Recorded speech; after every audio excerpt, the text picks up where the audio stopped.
Doctor గారు, gas, అజీర్ణము, ulcer ఈ మూడింటి మధ్య మనం తేడా ఏ విధంగా తెలుసుకోవాలి? ఈ రోజుల్లో బ్లోటింగ్ అనేది చాలా కామన్ అయిపోయింది. ప్రతి ఒక్కరు తీసుకుంటే తిన్న సరిగా అరగలేదు, మార్నింగ్ నుంచి చాలా బ్లోటింగ్గా ఉంది, చాలా సర్వసాధారణంగా చెప్పేస్తున్నారు. ఇది ఎంత డేంజర్ అంటారు? మరి దీనికి శాశ్వత పరిష్కారం అంటే ఏం చెప్తారు సార్? దీన్నంతా మనం డైజెస్టివ్ ఇష్యూస్ అంటామండి. సో మనం సింపుల్గా చెప్పాలంటే కామన్ పీపుల్ లాంగ్వేజ్లో డైజెషన్ ప్రాబ్లం అని అంటుంటారు. దీన్ని సెట్ ఆఫ్ సిమ్టమ్స్ అనమాట. మామూలుగా కామన్గా ఉండే సిమ్టమ్స్ ఏంటంటే కింది నుంచి గ్యాస్ పోవడము, కడుపు బాగా ఉబ్బినట్టు ఉండడము, కడుపులో మంట ఉండడము, కడుపు నొప్పి ఉండడము, కొంతమందికి తిన్న వెంటనే కడుపు నొప్పి రావడము, కొంతమందికి తినడం లేట్ అయితే కడుపు నొప్పి రావడము, కొంతమందికి ఏది తిన్నా మంట పెట్టడము, కొంతమందికి బాగా తేపులు రావడంతో పాటు ఫుడ్ కూడా రీగజిటేషన్ అంటే రిటర్న్ రావడము, ఇవన్నీ మనము కామన్గా చూస్తుంటాం. దీన్నంతా కలిసి గ్యాస్ట్రిక్ ప్రాబ్లమ్స్ అంటామన్నమాట. సో ఈ గ్యాస్ట్రిక్ ప్రాబ్లమ్స్ ఎంత డేంజర్ అంటే మనము ఏదన్నా కూడా ఒక లిమిట్లోనే పెట్టుకోవాలి. ఆ లిమిట్ దాటితే ఏదన్నా డేంజర్గా మారుతుంది. సో ఈ సిమ్టమ్స్ అనేవి చిన్న చిన్న డిసీజెస్లో ఉండొచ్చు. జస్ట్ గ్యాస్ట్రైటిస్ అంటాము, లేకపోతే మనము ఈసోఫేజైటిస్ అంటాము, లేకపోతే చిన్న అల్సర్స్ ఉండొచ్చు, లేకపోతే ఏమైనా చిన్న అబరేషన్స్ ఉండొచ్చు. ఎలాంటి మిస్టేక్స్ చేయడం వల్ల సాధారణంగా ఇవన్నీ వస్తాయి అంటారు మనకి? మేజర్గా 3 మిస్టేక్స్ అండి. ఒకటి, ప్రాసెస్డ్ ఫుడ్ తీసుకోవడం. ప్రాసెస్డ్ ఫుడ్ అంటే చక్కెర, బెల్లము, తేనె, రైసు, మ్యాగీలు, పాస్తాలు, పిజ్జాలు, బర్గర్లు, హోల్ ఫుడ్ తీసుకోకుండా, అంటే ఫర్ ఎగ్జాంపుల్ మంచి విత్తనాలు, మంచి నట్స్ యాజ్ ఏ హోల్ తీసుకోకుండా దాంట్లో పొట్టు తీసేసి దాన్ని బాగా ప్రాసెస్ చేసి ప్రాసెస్డ్ ఫుడ్ దాంట్లో బాగా ఆయిల్లో వేసుకొని, ఏవైతే ప్రాసెస్డ్ ఫుడ్ మనము చిన్నపిల్లలకి అదే పనిగా ఇస్తుంటాం, ఏంటి లేస్ అంట, బింగో అంట, లేక కుర్కురే అంట, హైలీ ప్రాసెస్డ్ ఫుడ్. ఏదైతే ప్రాసెస్డ్ ఫుడ్ తింటామో ఆ ప్రాసెస్డ్ ఫుడ్ తినడంలో మెయిన్గా వచ్చే ప్రాబ్లం ఈ డైజెస్టివ్ ప్రాబ్లమ్స్ అనమాట. ఇది ఫస్ట్ ప్రాబ్లం. ఇంకోటి ఏంటంటే ఫ్రీక్వెంట్గా తినడం. మనం పాతకాలంలో ఎలా తినేవాళ్ళం అంటే మనకు వారానికి 3 పూటలు 4 పూటలు ఫుడ్ ఉండేది. రోజుకు 3 పూటలు 4 పూటలు కాదు, మనం తినేదే వారానికి 3 పూటలు 4 పూటలు. అటువంటి డైజెస్టివ్ హార్డ్షిప్కి అడాప్ట్ అయిన బాడీ మనది. మనం ఇప్పుడు ఏం చేస్తున్నాం?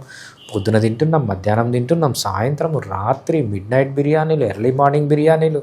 ఈ 6 పూటలు అంటే ఇవి కాదు, టీలు, కాఫీలు, పిజ్జాలు, బర్గర్లు, పొద్దున లేచినప్పటి నుంచి 24 అవర్స్ అంటే ఫ్రీక్వెన్సీ పెరిగిపోవడం. ఇది సెకండ్ రీజన్ అనమాట ఈ డైజెస్టివ్ ప్రాబ్లమ్స్ రావడానికి. థర్డ్ ఇంపార్టెంట్ రీజన్ అంటే టైమింగ్. మనం బయోలాజికల్ రిథమ్ అంటాం. మనం ఏ పని ఎప్పుడు చేయాలో అప్పుడే చేయాలి, ఎక్సర్సైజ్ ఎప్పుడు చేయాలో అప్పుడే చేయాలి, నిద్ర ఎప్పుడు పోవాలో అప్పుడే పోవాలి, తిండి కూడా ఎప్పుడే తినాలో అప్పుడే తినాలన్నమాట. మనం తిండి తినాల్సిన టైమింగ్ ఏంటంటే మార్నింగ్ 11:30 నుంచి ఈవినింగ్ 6:30 వరకు. దిస్ ఈజ్ ద నేచర్ ప్రకారం, మన సైంటిస్టుల ప్రకారం ఇదే టైము 6:30 లోపల మన భోజనం అయిపోవాలి. మనము ఈ టైంలో తప్ప వేరే టైంలో అంతా తింటున్నాం. ఈ టైంలో జాబ్లో ఉంటారు, జాబ్లో ఆ టెన్షన్లో వాడు సరిగా తినడు. కొంతమంది తింటూనే ఉంటారు, జాబ్ చేస్తూ ఉంటారు. కొంతమంది ఆ టైంలో తినరు, మిగిలిన టైంలో తింటారు. సో ఎప్పుడైతే మనం తినాల్సిన టైం తినకపోవడం, ఫ్రీక్వెంట్గా తినడం, ఎక్కువ మనము ప్రాసెస్డ్ ఫుడ్ తీసుకోవడం, ఈ 3 పాయింట్సే మెయిన్ రీజన్ డైజెస్టివ్ ప్రాబ్లమ్స్ రావడానికి.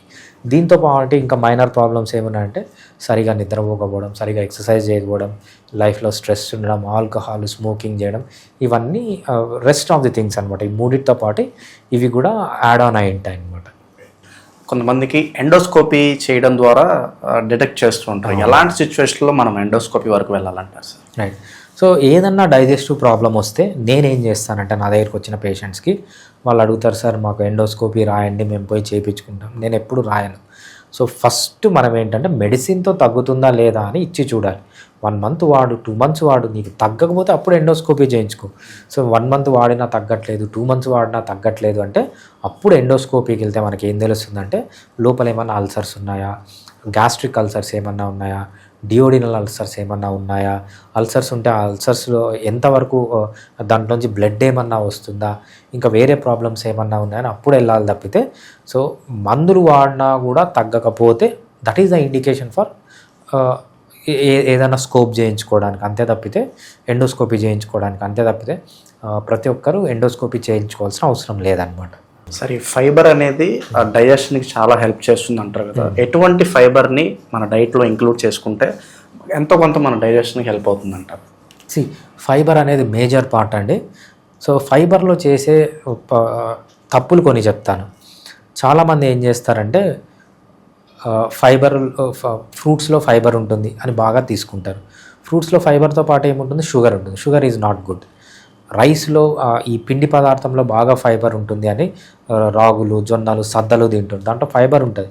కార్బోహైడ్రేట్ కూడా ఎక్కువ ఉంటుంది, అది మంచిది కాదు. ఓట్స్ కూడా మంచిది. Oats is also carbohydrate. Oats is also cereals. It is a cereal. ఓట్స్లో కూడా ఫైబర్ ఉంటుంది. ఫైబర్ వల్ల జరిగే లాభం కంటే దాంట్లో ఉన్న కార్బోహైడ్రేట్ వల్ల జరిగే నష్టం చాలా ఎక్కువ. దానివల్ల జరిగే లాభం ఇక్కడ ఉంటే నష్టం ఇక్కడ ఉంది. So that is not good. Fibre కావాలి అంటే బెస్ట్ ఫుడ్ ఏంటంటే లో కార్బోహైడ్రేట్ ఫైబర్ ఫుడ్ తీసుకోవాలి. లో కార్బోహైడ్రేట్ ఫైబర్ ఫుడ్ దేంట్లో ఉంటుందంటే ఫస్ట్ ఆకుకూరలు, నెక్స్ట్ కాయగూరలు, నెక్స్ట్ పల్సస్ పప్పు దినుసులు, థర్డ్ది ఏంటంటే నట్స్, ఫోర్త్ది సీడ్స్. వీటిల్లో మంచి ఫైబర్ ఉంటుంది. ఇవి తీసుకోవాలి తప్పితే ఫైబర్ కావాలని చెప్పి ఓట్స్ తినడం, ఆ ఓట్స్ అడ్వర్టైజ్మెంట్లోనే ఫైబర్ ఫైబర్ ఫైబర్ అని ఇస్తాడు. ఫైబర్ ఈజ్ గుడ్, బట్ దాంట్లో ఉన్న కార్బోహైడ్రేట్ పరిస్థితి ఏంటి? మనకు మేజర్గా ప్రపంచంలో మనుషులు అసలు ఫుడ్ కాని దాన్ని ఫుడ్ అని చెప్పి నమ్మించడమే. నేను ఒక ట్వీట్ కూడా చేశాను అనమాట. Biggest scam in this century is making people believe that cereals and refined oils are food. Refined oils, cereals మన తిండి పదార్థం అని నమ్మించడమే ఈ ప్రపంచంలో జరిగిన బిగ్గెస్ట్ స్కామ్ అనమాట. ఎవరు చేశారంటే కార్పొరేట్ కంపెనీలు. ఎవరైతే ఫ్రీగా ల్యాండ్ తీసుకొని విచ్చలవిడిగా ఆయిల్స్ ప్రొడ్యూస్ చేసి చీప్ ఆయిల్స్ని మనుషులకు అంటగట్టి చీప్ ఫుడ్ని మనుషులకు అంటగట్టారో, ప్రాసెస్డ్ ఫుడ్ అంటగట్టారో వాళ్ళు చేసిన స్కామ్ ఇదంతా అనమాట. అసలు సీరియల్స్ అండ్ మిల్లెట్స్, అదేవిధంగా refined oils, omega-6 fatty acids అంటే సీడ్ ఆయిల్స్ని ఫుడ్ అని నమ్మించడమే ఈ ప్రపంచంలో జరిగిన బిగ్గెస్ట్ స్కామ్.